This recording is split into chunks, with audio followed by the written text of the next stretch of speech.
Mas Roni, Mas Andi, ngopi ngabak, ngobrol pintar, ngasih dampak.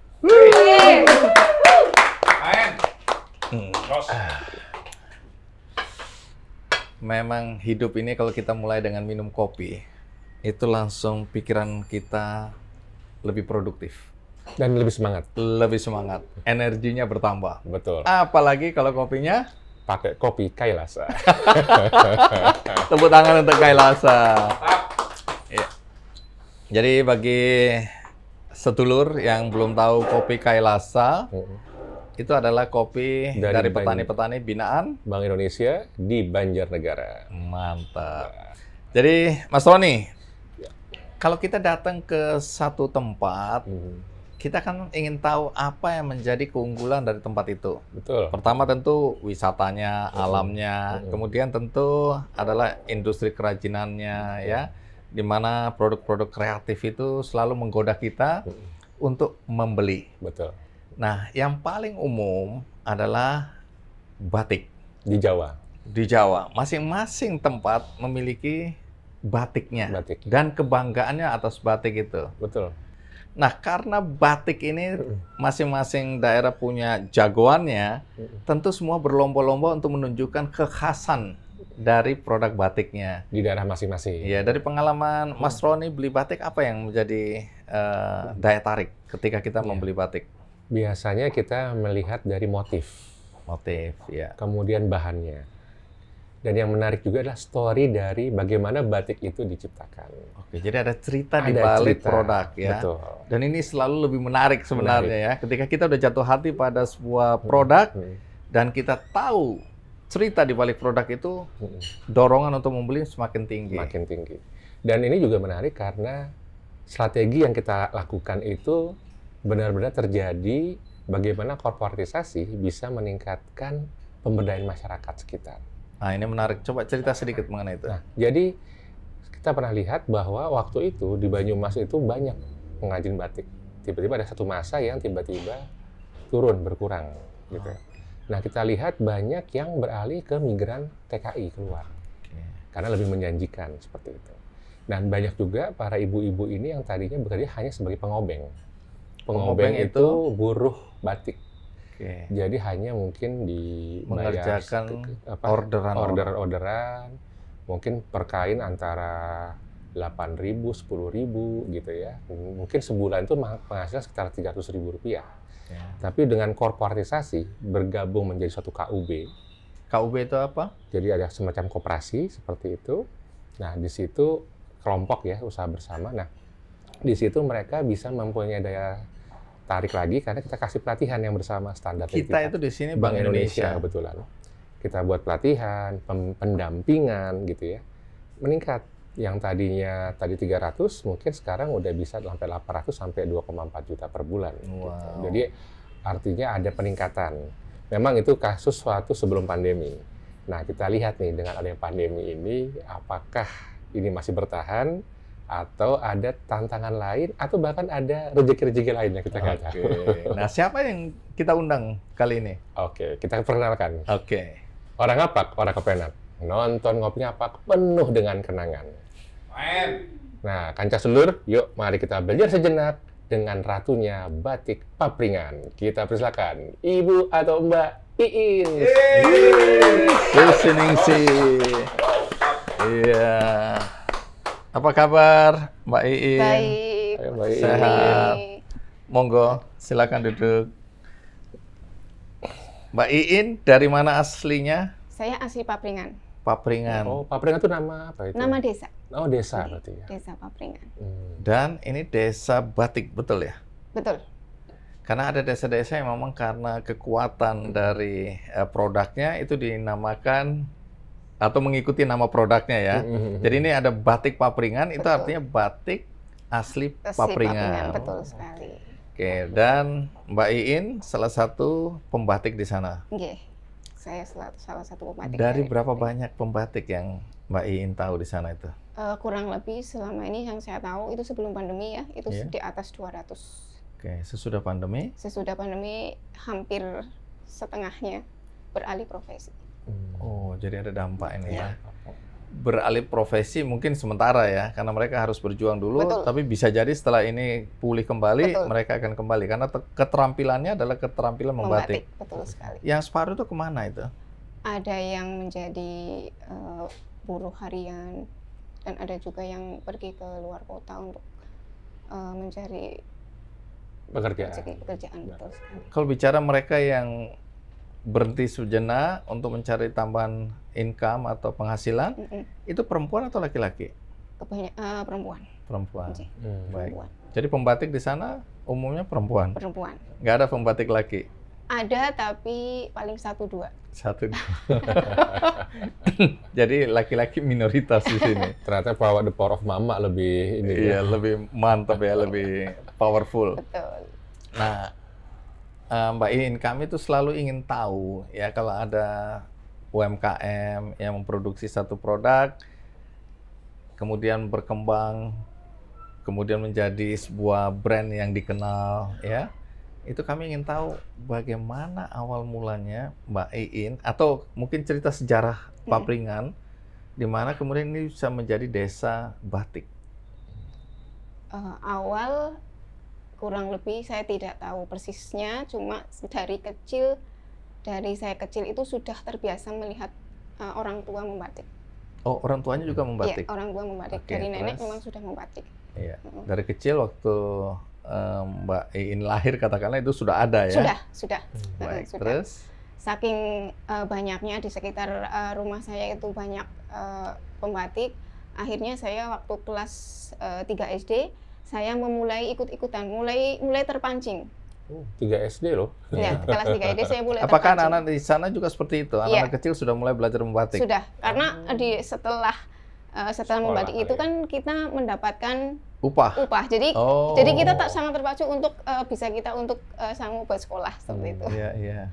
Jadi anak-anak dilibatkan dan dikasih upah. Betul. Oke, jadi anak-anak senang ya. Senang, Mau tidak ya. mau kan otomatis dari kecil sudah mulai belajar membatik ya. Betul sekali.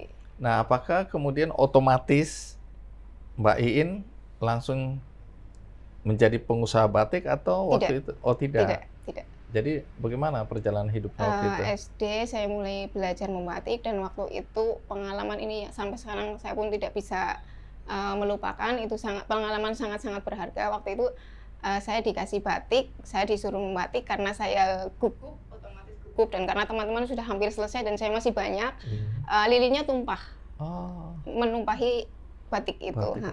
Karena saya takut, saya sembunyikan. Saya lipat, saya sembunyikan, karena saya takut dimarahi.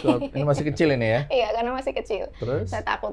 Terus lama-lama otomatis kan teman-teman sudah disetorkan ini loh. Nah, tinggal saya dipanggil. Saya kasih, loh kok ini ada yang tumpah, ini nggak jadi, ini harus dilorot.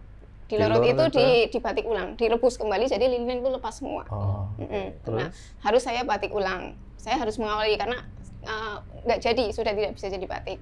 Akhirnya saya batik kembali, dan itu pengalaman yang sangat-sangat berharga buat saya sampai saat ini. Buat anak kecil ini mengerikan ya, Iya. karena takut disuruh ganti, Betul. Dihukum, Betul. gitu ya. Betul. Itu artinya kemudian terus nggak mau membatik lagi atau? Tidak, saya tidak patah semangat, saya terus mencoba. Alhamdulillah batik setelah dilorot dikembalikan ke saya perbaiki kembali, dan jadi alhamdulillah. Jadi. Nah, tadi pertanyaannya kan apakah kemudian terus-menerus menekuni batik sampai akhirnya jadi seperti sekarang atau tidak? Tidak, saya di SD sampai kelas 5.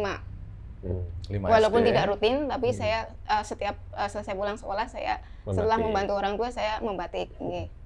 Setelah kelas 5, kelas 6 karena sudah mulai sibuk, saya berhenti. Kemudian sampai di SMP juga paling sebentar-sebentar.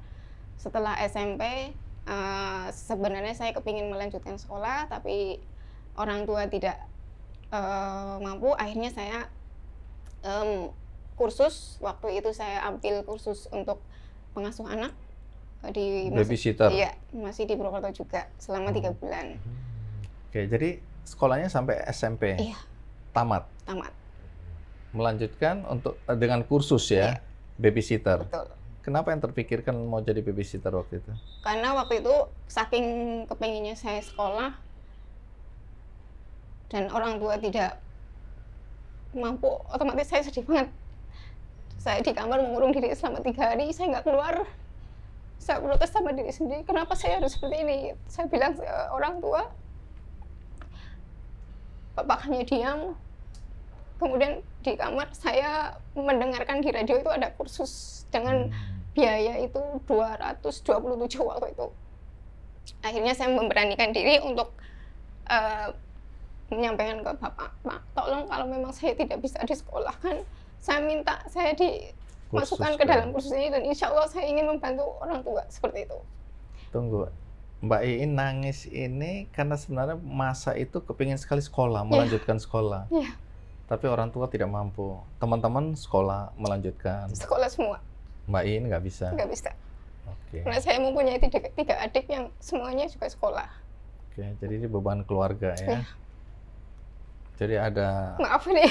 Nggak apa-apa. Tapi ada kekecewaan.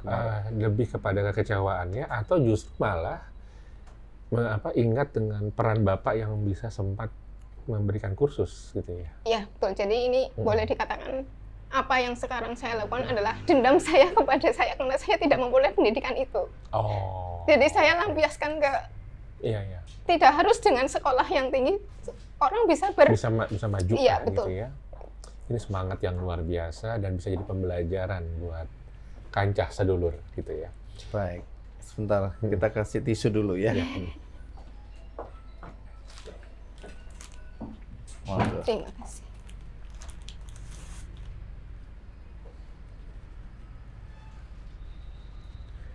Baik, kita lanjutkan ya. Oke. Tadi ada kata dendam, Iya. Ya. Tapi dendam di sini dendam yang positif. Betul. Saya pernah ketemu juga wawancara ya dengan seorang ibu. Dia ini tukang jamu. Waktu itu dia kepingin sekali melanjutkan sekolah, tapi bapaknya bilang, Bapak nggak mampu. Kamu punya adik laki-laki. Dia lebih membutuhkan uang untuk sekolah daripada kamu. Dia marah. Karena menurut dia laki perempuan sama saja harusnya. Tapi ya namanya orang tua waktu itu, siapa yang prioritas? Akhirnya dikasih ke adik laki-lakinya. Sejak itu dia bilang, satu hari kelak, kalau saya punya uang, saya akan sekolahkan anak saya setinggi-tingginya, apakah itu laki atau perempuan. Dan dia lakukan itu sambil jualan jamu. Nah, anaknya kemudian sukses di Jepang. Bahkan punya paten-paten yang dipatenkan di Jepang, berhasil jadi doktor bahkan.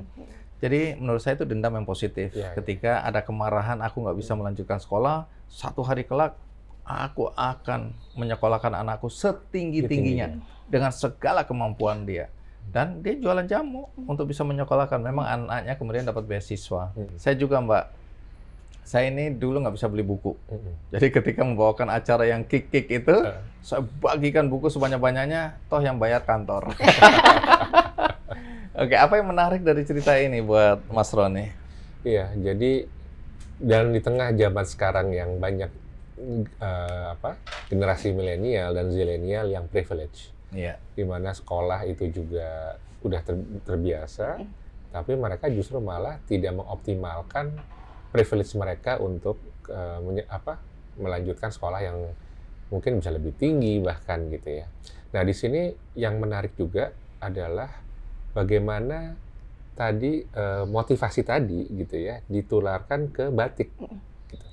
Nah, waktu itu tentu nggak bisa langsung serta-merta ya. Betul. Nah, apa yang menjadi planning atau strategi waktu di awal itu sampai tiba-tiba sampai sekarang, Mbak Iinnya tuh apa yang setelah tadi udah nggak dapet gitu ya, apa yang membuat motivasi tadi itu ditambah apa gitu kan? Nggak mungkin, pasti harus ada belajar sesuatu, ada ilmu yang harus dipelajari gitu. Itu apa yang paling, komponen apa yang menurut Mbak Iin paling optimal atau paling maksimal yang bisa akhirnya mendorong sampai bisa memiliki unit usaha seperti sekarang? Waktu itu ketika ini sudah setelah saya mendapatkan kursus ya, saya bekerja sama nilalahnya sampai 10 tahun oleh satu majikan. 10 tahun apa? Ya, 10 tahun saya menjadi babysitter. Jadi babysitter? Ya, betul. Di mana? Di Jakarta. Oke, 10 tahun? 10 tahun. Dan di dalam 10 tahun itu ada, karena saya, ya itu tadi, keinginan belajar itu masih ada. Terus saya sambil kadang-kadang dilihat di TV, baca koran itu di situ ada kursus jahit.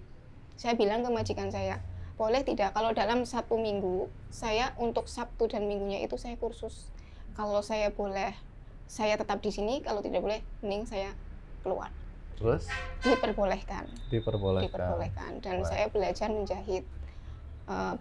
Kurang lebih setahun. Kemudian pas waktu sudah sebelumnya itu saya dipanggil oleh orang tua untuk pulang karena memang teman-teman juga sudah menikah, jadi saya disuruh pulang. Untuk menikah. Ya, tapi itu masih belum langsung. Oh. Umur berapa waktu itu? Umur 24. Oh ya, cukup umur lah ya. Iya, Tapi jadi- tunggu dulu, belajar menjahit, kenapa terpikirkan mau belajar menjahit? Karena saya pikir nanti setelah saya sudah tidak menjadi babysitter, saya bisa di rumah sambil ngurus anak, saya bisa. Oh, sudah mulai terpikirkan Betul, ya. betul. Tidak mau selamanya jadi babysitter ya. Iya, betul. Oke. Jadi waktu pulang belum Pulang. langsung kawin. Tidak. Saya sempat saya dijemput sama Pak D saya di Jogja untuk mengasuh putranya. Nah, di sana setelah putranya agak sudah besar, sudah lumayan terampil ke sana kemari, akhirnya saya dibebaskan, monggo mau jenuh silahkan untuk nyambi kerja apalah kayak gitu. Akhirnya saya dimasukkan Pak D itu di konveksi dekat rumahnya Pak D di situ. Itu kurang lebih setahun lebih lah. Di situ. Sebagai penjahit itu ya? Di Atau- konveksi. Ya, maksudnya sebagai penjahit. Iya, di konveksinya itu. Nah, setelah itu ketika Tapi konveksinya bukan batik ini? Lain? bukan, ya? kaos. Kaos, Nggih, oke. kaos.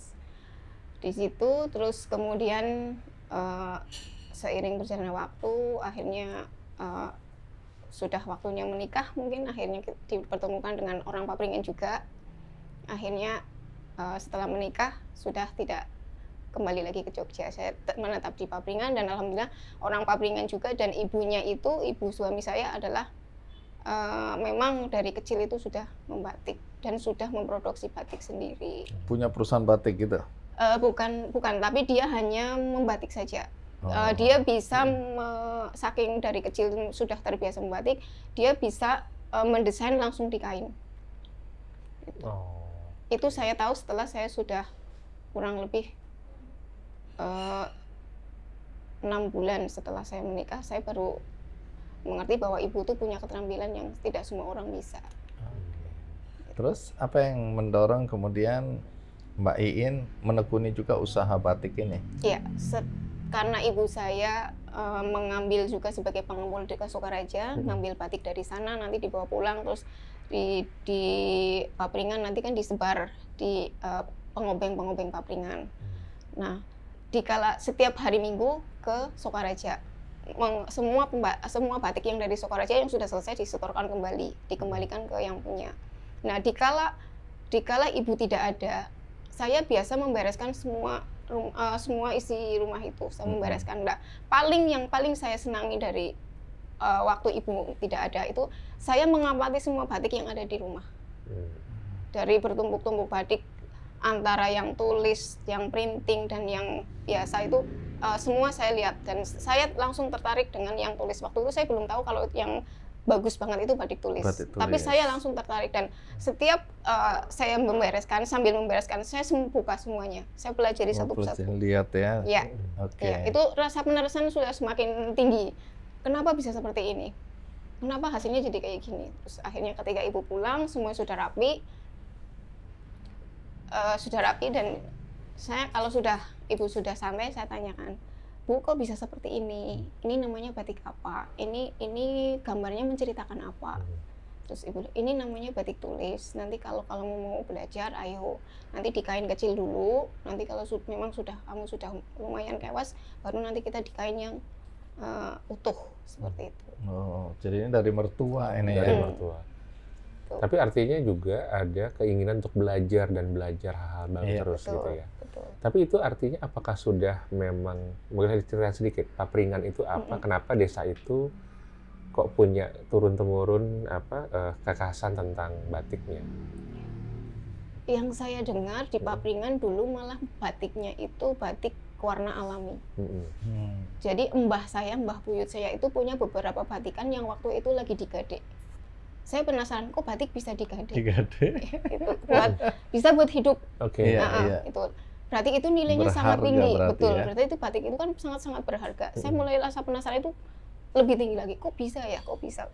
Hanya selembar kain bisa mendapatkan uang, terus bisa diambil lagi dengan tebusan yang sudah diambil. Kemudian ibu cerita, dulu itu batiknya diwarna dengan warna alami, prosesnya berbulan-bulan. Kemudian untuk mendapatkan warna alami itu tidak mudah. Betul. Dulu itu kalau nggak salah itu dari warna nilai, kalau sekarang itu tom yang membuat warna biru di warna alam. Itu terus kemudian ada secang juga. Nah itu saya kok bisa ya? Termasuk itu ya, daun jati itu bisa ya? Bisa. Oke, bisa. Nah itu kemudian ini saya tanya, ini selesainya berapa lama, Bu?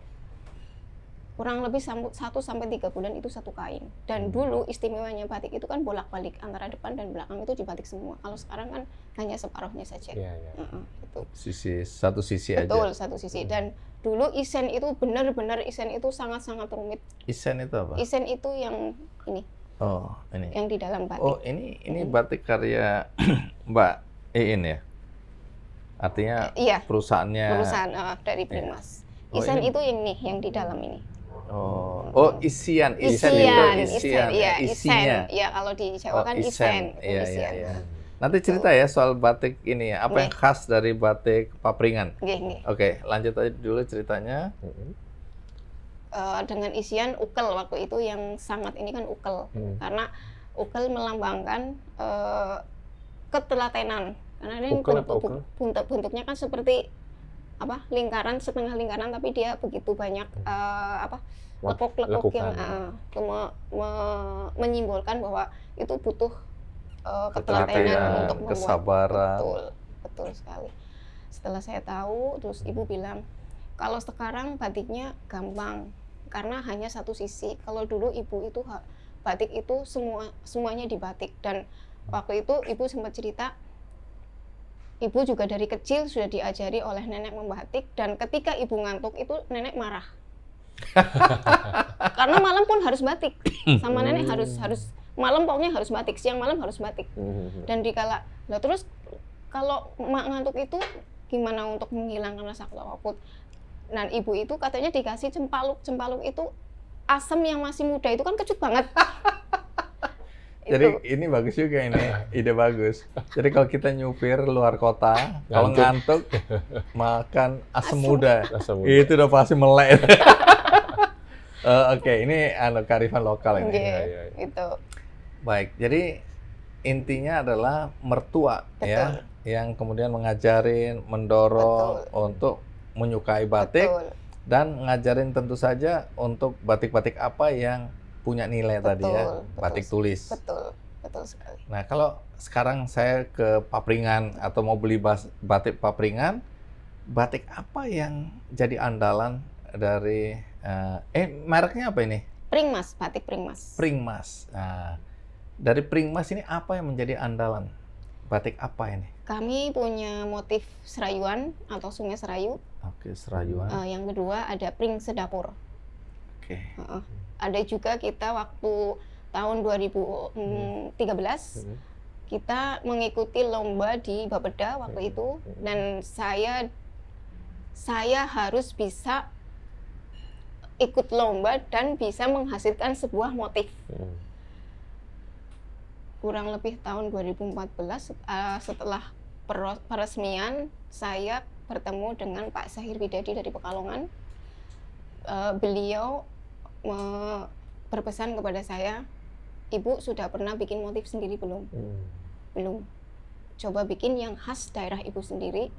Dan satu catatan buat Ibu yang penting adalah lestarikan batik. Jika Ibu melestarikan batik, Ibu akan dilestarikan oleh batik itu sendiri. Nah, kata-kata itu langsung masuk di sini. Lestarikan batik karena kita akan dilestarikan oleh batik itu sendiri. Ya kalau industrinya tumbuh berkembang, ya hidup kita otomatis bisa kita gantungkan pada produk-produk batik tadi. Jadi sudah bikin desain sendiri. Ya, mulai saat itu ada lomba yang harus saya ikuti. Saya mencoba untuk menggali apakah saya bisa, karena sebelumnya kan saya tidak pernah sama sekali, tapi dengan pengalaman melihat keseharian ibu saya mencoba, dan waktu itu yang terpikir oleh saya adalah Jagat Banyumas. Jagat Banyumas. Ya, karena kita harus bisa membuat motif dengan kearifan lokal.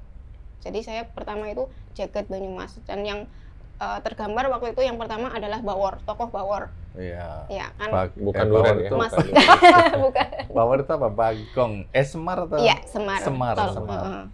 itu karena kan maskot Banyumas juga kan. Iya, Iya. Semar. Itu. Oke. Itu tokoh yang akan saya letakkan di kain. Nah, kemudian untuk variasi sekeliling Bawor itu saya kemudian berpikir apa ya.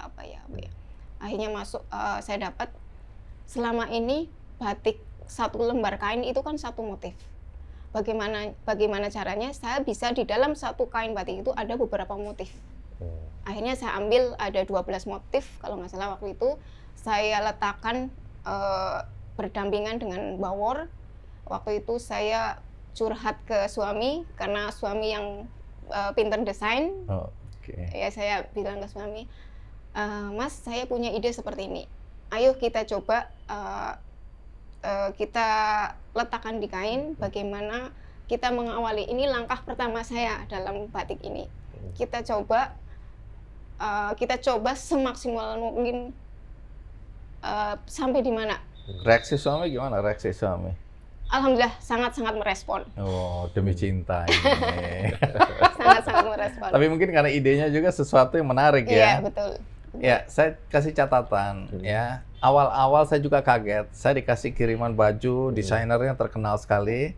Dan tiba-tiba saya bingung, batik kok separuh begini, separuh begitu. Saya bilang kacau ini. Karena dulu kan keteraturan Iya, ya. betul. Ini sekarang nggak, tahu-tahu di sebelah sini beda, sebelah sini Iya. beda, di belakang beda. Iya, Saya jadi betul. bingung kan. Iya. Ternyata memang ini kreativitas Iya, ya. betul sekali. Baik. Betul. Terus? Nah, Dilalah kan suami memang senang dengan tokoh pewayangan. Jadi dia begitu dengar Bawor, dia sangat langsung antusias. dia langsung desain. Kemudian desain terus ini Bawornya mau ditaruh di mana nih? Mau di mana saja letaknya? Pertama di belakang karena otomatis kalau ini kan terlihat Kelihatan utuh di besar, belakang, ya. betul. Terus yang dua hadap kanan kiri di depan. Terus kemudian yang untuk latar sekelilingnya adalah 12 motif tadi, dan saya bentuknya itu limas, dan itu kumpulan dari ada Sungai Serayu, ada Pring Sedapur, ada Lumbon, ada Jayan, itu motif-motif khas Banyumas. Jadi, bagi orang yang kurang perhatian pada produk-produk batik, mungkin mereka pikir cuma keindahan aja. Betul. Tapi di balik desain, gambar-gambar, atau apa yang dibuat, ini ada filosofinya Betul. ya sebenarnya. Betul sekali. Kalau tokoh Bawor, bisa cerita sedikit, apa yang istimewa dari tokoh ini? Ya, Bawor adalah tokoh punakawan, dia mempunyai sifat yang cablaka, apa adanya. Jadi memang Sama raja juga kalau ngomong udah nggak ada unggah-ungguhnya ya. ya di situ dia walaupun dia cablaka, tapi kan dia memang seorang tokoh yang sangat arif dan bijaksana. Ini dewa kata orang ya. Iya, betul. Ada yang bilang titisan dari dewa. Betul, makanya saya sangat tertarik dengan tokoh ini. Oke, menarik. Nah, tadi kalau kita bicara hasil karya sendiri, selain itu apa? Ini kalau ini apa istimewa? Ini istimewa atau tidak? Ya semua istimewa pasti ya. Tapi maksudnya apa yang khas, yang paling khas yang diandalkan? Apakah ini atau ini? Ini yang Oh Sungai ini. Serayu. Kenapa ini istimewa? Coba Karena Mas Roni pegang, Mas Roni. Dilalah di Apa istimewanya coba di mata Mas Roni? Jadi Sungai Serayu, galeri kami kan Dilalah di belakang iya. galeri kami itu ada Iya. mengalir Sungai Serayu, Mas Andi. Ada ikan. Iya. Ini sungainya, Iya. ini. Dan ini apa ada Apa itu burung atau ikan? ikan. Ini ikan, ini Iya. cacing. Oh, Cacing. iya cacing. Oke, terus ada ini gelembung bunga air. teratai itu kalau nggak salah ya. Iya, bunga teratai. Terus ini kita kombinasi dengan Jayan untuk latarnya. Ini Jayan. Apa tuh Jayan? Jayan itu jahe, karena kenapa saya letakkan di batik dan kenapa menjadi unggulan di Banyumas, karena jahe itu kan hidup, Tanaman berkhasiat berkhasiat yang oke. banyak untuk bisa diambil. kesehatan. Ya, Oke. seperti Sekarang itu. jahe merah. Iya. Ini bolak-balik nggak yang ini? Tidak. Nggak ya? Hanya separuh. Ini biasanya kali gini untuk laki atau perempuan? Ini untuk laki dan perempuan bisa Oh, oke. masuk. Biasanya dibuat apa? Baju? Baju. Oh. Baju. Kalau dibuat kain gitu aja bisa nggak boleh? Bisa banget. Oh bisa juga. Bisa banget, sangat Baik. ini elegan. Tadi ada beberapa motif ya cerita ini. Ada yang apa? Serayuan. Ini serayuan berarti ya. Nggih. Terus ada apa tuh? Pring sedapur. Pring sedapur itu apa? Pring sedapur itu pohon bambu. Pohon bambu. Pohon bambu. Kemudian apa lagi? Lumbon. Lumbon itu Daun tales. daun talas. Daun Terus tales. ada lagi? Ada berapa tipe semuanya itu? Ada berapa jenis? Kalau mau dikumpulin itu banyak banget. Oh, banyak, ratusan. betul. Tapi itu Banyak. adalah ada yang tadi kreasinya Betul. Mbak Iin, tapi ada juga nggak yang memang secara historical dia memang turun-temurun ini loh apa Khas Khas. papringan. khasnya papringan. Papringan, ada. Itu apa namanya? Itu yang mana? Yang semua orang bikin lah kira-kira gitu. Pring sedapur Oh, Oh, yang bambu tadi berarti bambu, ya. betul. Oh. Dan Sungai Serayu. Jika tidak salah, ini juga kebenarannya belum bisa dibuktikan. Cuma ibu pernah berkata, ketika saya sedang membatik Sungai Serayu ini, motif Serayu ini, ibu berkata, itu kan ciptaan saya, ibu. Padahal Kok bisa, nggak- Bu? Oh, bisa nyambung Ya, ya. kok bisa, Bu? Ya, karena awalnya dulu, jadi di Sokaraja itu belum ada yang istilahnya bikin motif. Jadi kan dari Sokaraja itu dikasih kain putih kosong, mori, itu dikasih ke ibu, silahkan membuat motif sendiri. Nah, waktu itu ibu sempat cerita, itu motif bikinan saya. Loh, kenapa bisa di Sokaraja, Bu? Saya tanya begitu. Ya karena saya bikin buat Sokaraja. Ya ibu, saya gembletakkan waktu itu. Ya ibu, itu harusnya ibu, sekarang ibu yang sudah naik haji, malah mereka yang sudah naik haji, ibu belum, saya bilang gitu. Itu kan hasil karya ibu, saya bilang gitu. Nah, saya kan nggak tahu, yang penting saya dapat duit gitu. Waktu Ibu. itu kan pemikirannya nggak sejauh Iya, sampai hari ini betul. baru kita sadar Betul, kan. betul. Karena kita tahu ini sekarang batik-batik seperti itu nilainya tinggi sekali. Betul. Tapi kalau ngomong soal harga ya, yang paling murah berapa, yang paling mahal berapa ya? Paling murah itu 120 untuk kain cap dengan satu warna, 125 lah. Kalau dua warna 175, dan kalau yang tulis itu sekitar 500 sampai 1.500.000. Untuk bahannya bervariasi menurut harga juga. Sekarang berapa banyak pembatik yang kerja di Pringmas ya? Yang di Pringmas kurang lebih sekitar 20 sampai 25. Warga sekitar Satu desa. satu desa. Iya. Nah, tadi Mas Roni kan nanya soal dampak setelah pandemi ini, ya katanya separuh para pembatik harus mencari nafkah karena di tengah situasi kondisi seperti ini memang pembeli otomatis turun ya, semua industri apalagi pariwisata yang ada konteksnya dengan Betul. hasil-hasil produk kerajinan ini kan juga turun ya. Betul.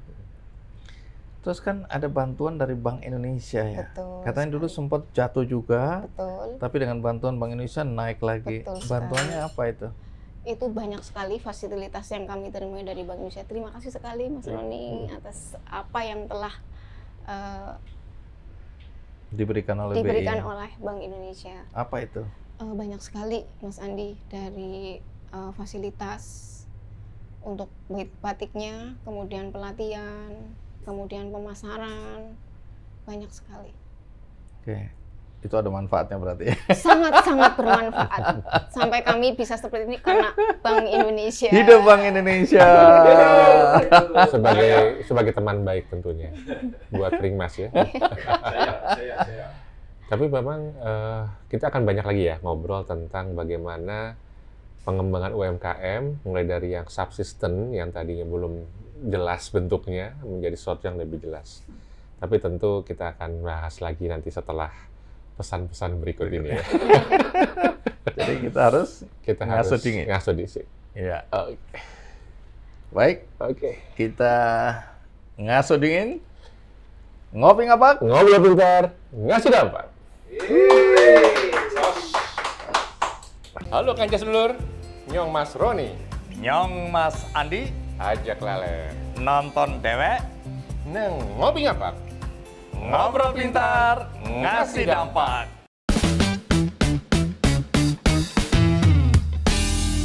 Mas Roni, Mas Andi, ngopi ngapak? ngobrol pintar, ngasih dampak. Jangan lupa seruput kopi Kailasa. Binaan Bank Indonesia. Ya, jadi Mbak In, kita lanjutkan lagi ya. Tadi kalau bicara mengenai batik, kan masing-masing orang punya segmentasi siapa yang dituju pembelinya. Iya. Nah, kalau batik papringan Pringmas ini, segmentasi mana yang jadi diutamakan jadi prioritas bagi batik-batik produksi dari Pringmas ini? Kalau batik Pringmas, karena kami mengedepankan batik tulis, kami yang tertuju adalah menengah ke atas. Oke, karena mahal ya. Betul sekali. 500.000 sampai 1,5 juta. Betul. Baik. Betul. Tapi semakin ke sini kita juga harus mengikuti pasar, karena kita juga kepingin masyarakat ini juga menikmati batik juga. Jadi Ya. kami semakin ke sini kita harus bisa membuat produk untuk semua kalangan. Nah, batik itu kan identik dengan kesannya nih ya, tradisional, konvensional, orang-orang yang sudah berumur. Apakah batik-batik Pringmas ini juga disukai anak-anak muda? Ya. Anak muda suka batik Suka. sekarang? Oke. Suka Jadi kalau dilihat persentase yang beli itu berapa persen anak-anak muda yang beli batik Pringmas ini? belum begitu terlihat, cuma dari anak-anak muda yang memakai batik udah lumayan. Mereka untuk acara-acara ini mereka sudah terbiasa menggunakan batik. Oke.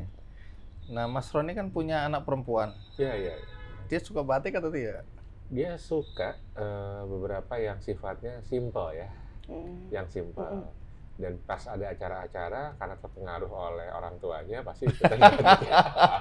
Jadi orang tuanya yang suka batik Batik, ya. ya. Tapi anak-anak muda ini sudah mulai diajarkan Sudah. ya. Betul. Karena saya lihat anak-anak muda sekarang juga udah mulai bergaya dengan batiknya Betul ya. sekali. Dan menceritakan batik itu luar biasa. Betul. Saya kadang-kadang kaget lihat anak-anak bilang, "Om, tahu nggak batik yang saya pakai? Batik apa itu?" Ini batik, dia sebutkan batiknya. Terus ini coraknya begini, ini pesan khusus loh. Nah sekarang bisa pesan khusus katanya. Iya, Jadi bisa. ya memang mahal sih, Iya, betul. buat Betul. khusus buat dia. Bahkan ada yang dulu pernah ngasih saya dengan wajah saya di batik di dalam situ. Oke, jadi anak muda sudah terlihat ya Sudah. menyukai. Betul. Dan saya memulai dari anak saya sendiri. Oh, Iya. anaknya sudah diajarkan untuk menyukai batik. Sudah, dan dia sudah untuk membatik sudah mulai bisa. Dan saya sesuai dulu saya sama ibu diamanai, pokoknya kamu harus meneruskan batik ibu, jangan sampai berhenti. Kemudian saya pun kepada anak saya, karena dia sekarang sudah mulai besar, sudah Ini anak perempuan. anak perempuan, Oke. baru masuk kuliah tahun ini. Kemarin saya punya tujuan, tolong batiknya ibu, karena kamu lebih untuk media sosial lebih menguasai. Iya. Silahkan suatu saat harapan ibu kamu bisa meluaskan pasaran batik ini, biar ibu yang produksi seperti itu. Oke, jadi jualan-jualan menggunakan platform digital lah ya, Betul, online lah ya. Betul sekali. Supaya pasarnya nggak cuma segini-gini Betul. aja. Selama ini kalau Pringmas ini pasarnya udah kemana aja? Seluruh Indonesia. Seluruh Indonesia. Betul. Udah pernah jual ke luar negeri? Alhamdulillah tahun 2016 kita diajak Expo ke Oleh? Mumbai oleh Bank Indonesia. Hebat ya Bank Indonesia nih ya. Bukan kan sinergi dengan kementerian. Jadi ke Mumbai, Iya, India. bekerja sama dengan dinas waktu Dinas, itu. ya. Oke. Respon orang-orang di sana ketika lihat batik Indonesia gimana? Sangat kaget dengan harganya. Oh, buat mereka termasuk Iya. mahal atau murah? Mahal karena Mahal. di India itu untuk kain sari sepanjang 6 meter itu harga sekitar 300.000 ke atas. Kain sari itu sudah ada juga teksturnya atau polos? Polos tapi teksturnya kan pakai benang. Oke. Jadi motifnya itu 300. pakai benang. Oke, jadi ini tantangan ya. Betul, betul. Bagaimana masuk ke pasar India yang sudah merasa bahwa harga kain sari di sana segitu, Betul. ya. Terus tiba-tiba kita masuk dengan batik yang harganya lumayan tadi ya. Betul. Oke, jadi bisa menyelesaikan pasarnya ya. Iya. Tadi Mas Roni tanya penghargaan yang sudah didapat Iya, ya. ada mungkin bisa diceritakan ke Nas dulu. Mm-mm. Pernah ada prestasi atau apa yang diterima dari Pringmas? Alhamdulillah untuk tadi yang saya ikuti, lomba yang saya ikuti, saya mengirimkan 3. Yang motif tadi ya? Iya, karena dibebaskan. Jadi saya dan suami mengirimkan 3 motif. Yang pertama adalah jagat Banyumas, yang kedua kawung bawor, yang ketiga itu batiknya. Sebenarnya batik ini sudah lama sekali tenggelam, tetapi ibu masih ingat goresan-goresannya, karena di rumah sudah masih ada, cuma kain itu sudah sobek-sobek saking tuanya. Terus kemudian ibu bilang, ini loh motif semen kreni katanya. Semen kreni. Apa itu? Itu menggambarkan 3 dunia, dunia bawah tanah, tengah, dan atas. Oh, ini filsafat lagi, ada filosofinya. Iya, Tahu nggak filosofinya apa? Jadi kita sebagai manusia diciptakan dari tanah dan akan kembali ke tanah, dan kita harus selalu mengingat kepada yang di atas. Luar biasa, tepuk tangan dulu. Jadi kalau kita beli batik, tidak cuma keindahannya dan fungsinya, tapi itu mencerminkan filosofinya ya. Betul sekali. Jadi kita bisa mematut-matut diri untuk betul. membeli mana yang cocok dengan prinsip-prinsip hidup Betul. kita, dengan falsafah hidup yang kita anut ya. Betul. Jadi begitu sampai pada falsafah tadi, begitu kita cocok, nilainya jadi tinggi. Betul. Bukan cuma sekedar keindahannya ya. Betul sekali. Wah, jadi kita harus belajar banyak dari batik ya. Karena memang itu ya, nanti dalam konteks dunia global, itu ternyata banyak negara yang mau menjual produk, tapi dia nggak punya story. Iya. Sementara kita tuh banyak sekali cerita-cerita, filosofi, sejarah. Nah sayangnya kalau anak-anak muda nggak paham, dia akan melihat itu hanya sebuah kain, Betul gitu ya. sekali. Tapi tidak ada cerita di balik Betul. itu. Dan ini menarik karena kalau kita lihat di beberapa negara di Amerika, gitu ya, di Eropa, anak-anak muda itu kan culture-nya adalah pakai sepatu Keds. Iya. Iya. Menjadi culture. Gitu. Betul. Nah, sekarang kita akan coba bangun salah satunya, gitu ya. Bisa nggak batik itu memang menjadi culture kita untuk everyday orang pakai batik, gitu ya. Jadi dan bangga menggunakan batik. Nah, itu yang nanti salah satu pengembangan kita mengarah sana. Karena kalau udah menjadi culture, demand masyarakatnya otomatis muncul. Betul Ya, sekali. begitu. Kembali tadi yang kejuaraan yang pernah Primas diraih, itu 3 motif itu alhamdulillah mendapat juara semua. Oh.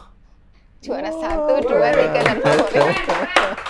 Champion of Wow. Ya, Terus? alhamdulillah. Kemudian saya tidak percaya dikabari oleh dinas, ibu, alhamdulillah kejuaraan direbut oleh ibu semua. Semua.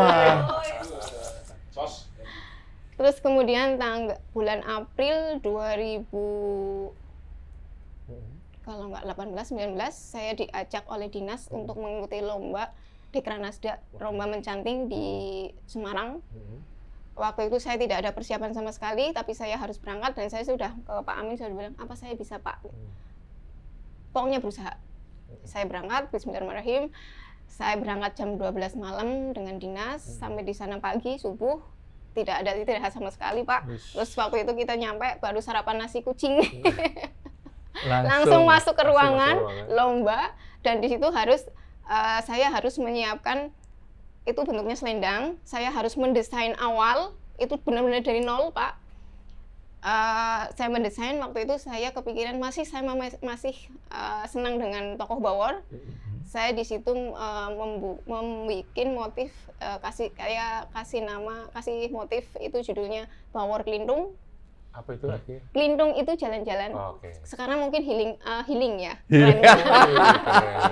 Kelintung, kalau dulu kelintung ya. Iya, kita perlu kelintung juga ya. Nah, kita buat episode yang kelintung. Tapi apa itu? Iya itu, terus desain dengan pensil, kemudian setelah desain dengan pensil dikasih waktu itu 4 jam. Saya desain hampir 2 jam. Saya paling terakhir Pak, waktu itu Mas, maaf. Yeah. Paling terakhir dan saya udah deg-degan banget. Terus kemudian saya langsung mencanting, nimbrung dengan teman-teman itu se-Jawa Tengah ya. Perwakilan se-Jawa Tengah. Pegang canting saya udah gemeter. Karena teman-teman sudah banyak, hampir mereka separuh, dan motif mereka sangat-sangat bagus. Gemeter karena belum makan. Iya. Termasuk. Karena mereka udah desainnya udah kelihatan. Jadi, iya, gitu ya. Sementara ini baru mulai. Iya, baru mulai. Akhirnya saya mulai mencanting. Saya lihat teman saya, mereka cantingnya pakai canting nomor 0 dan nomor 1 itu kan tipis. Nanti kalau jadi batik itu tipis dan di warna pasti warna akan masuk. Dan saya dilalah saya membawa yang nomor 1 dan nomor 2. Akhirnya saya lebih tebal. iya dengan melihat teman-teman saya pede dengan canting yang nomor 2. Karena saya berpikiran kalau cantingnya saya tebal di warna tidak akan masuk. Karena di situ kan lombanya lomba mencanting. Jadi yang saya tonjolkan adalah cantingan saya. Iya. Kemudian saya selesai paling akhir dan ibu dari dinas yang mendampingi saya waktu itu Bu Siti itu sudah gemeteran karena saya paling masih duduk sendirian di situ dan teman-teman sudah menyetorkan. Akhirnya dia ngedipkan ke saya. Udah selesai. Iya, akhirnya alhamdulillah selesai dan ada satu dua yang belum selesai tapi tidak apa-apa karena hampir semua sudah untuk kandangan saya sudah selesai. Akhirnya saya kumpulkan dengan filosofi yang ada, kemudian tibalah untuk penjurian. Tidak pernah saya menduga dan bayangkan saya disebut kita Banyumas mendapat juara ketiga. Jawa Tengah.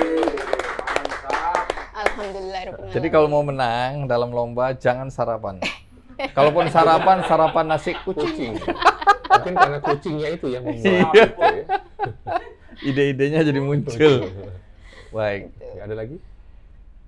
Kalau nggak salah juga pernah berkolaborasi dengan desainer terkenal ya. Betul. Siapa Bapak Wigyo Rahardi. Terus kemudian? Terus kemudian ada Ibu desainer. Aduh lupa. Ibu siapa? Ibu, dari mana? Dari Jakarta. Jakarta. Yang Mustafa bukan? Bukan yang. Ibu itu Caroline.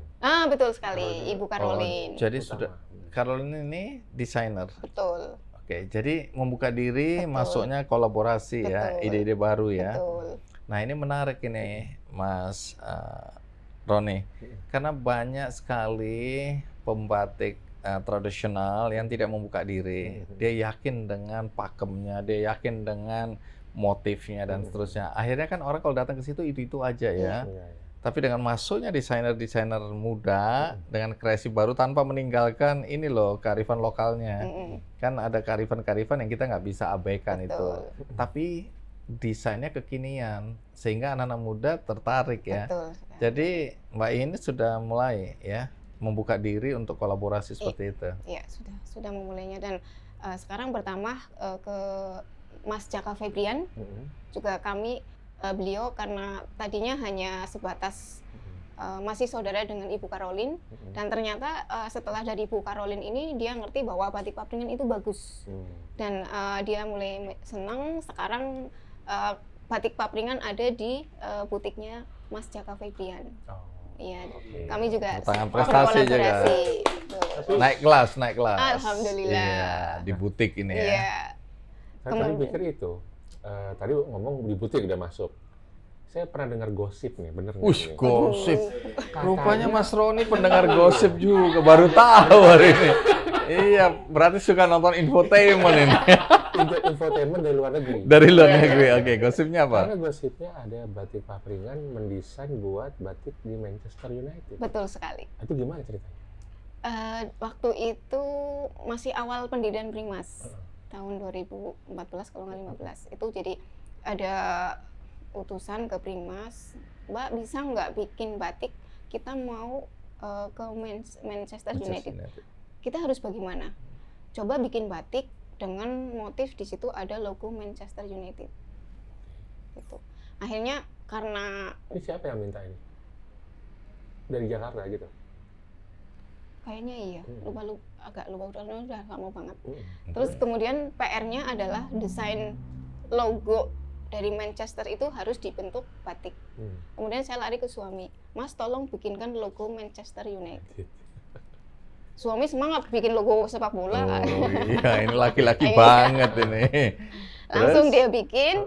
Kemudian diterapkan ke batik karena waktu itu waktunya sangat singkat, ya, jadi tidak mungkin untuk batiknya full tulis. Jadi batiknya saya arahkan ke batik cap dengan motif Banyumas, tapi logo Manchesternya itu logonya tulis. Saya bikin tulis. Iya.